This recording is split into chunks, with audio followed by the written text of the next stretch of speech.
दर्शकों, वेदों में प्रमाण मिलता है कि वह पूर्ण परमात्मा अपने साधक के सभी रोगों को नाश कर देता है। यदि साधक मृत्यु को भी प्राप्त हो गया हो तो उसे मृत्यु से वापस लाकर भी आयु और प्रदान कर सकता है। दर्शकों, वेदों की यह बात आज सच होती हुई दिखाई दे रही है। जी हाँ, हम बात कर रहे हैं मुंगेली छत्तीसगढ़ के रहने वाले दिनेश साहू जी की। दिनेश जी का कहना है कि मेरी मृत्यु हो गई थी और यमदूत मुझे लेने के लिए आ गए थे, लेकिन संत रामपाल जी महाराज की कृपा और उनके द्वारा बताई गई भक्ति साधना से मैं आपके सामने खड़ा हूं। दर्शकों, क्या वास्तव में ऐसा हो सकता है? क्या संत रामपाल जी महाराज में इतनी शक्ति है कि उनके द्वारा बताई गई भक्ति साधना और आशीर्वाद से मरे हुए भी जिंदा हो जाते हैं? आइए जानते हैं इसके पीछे की सच्चाई क्या है।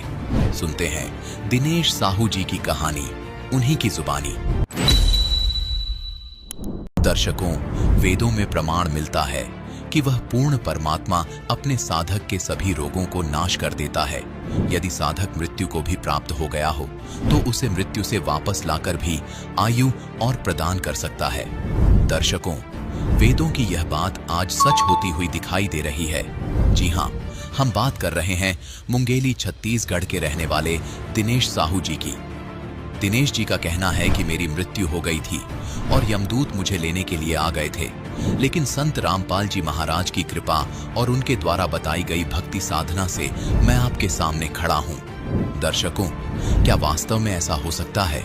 क्या संत रामपाल जी महाराज में इतनी शक्ति है कि उनके द्वारा बताई गई भक्ति साधना और आशीर्वाद से मरे हुए भी जिंदा हो जाते हैं?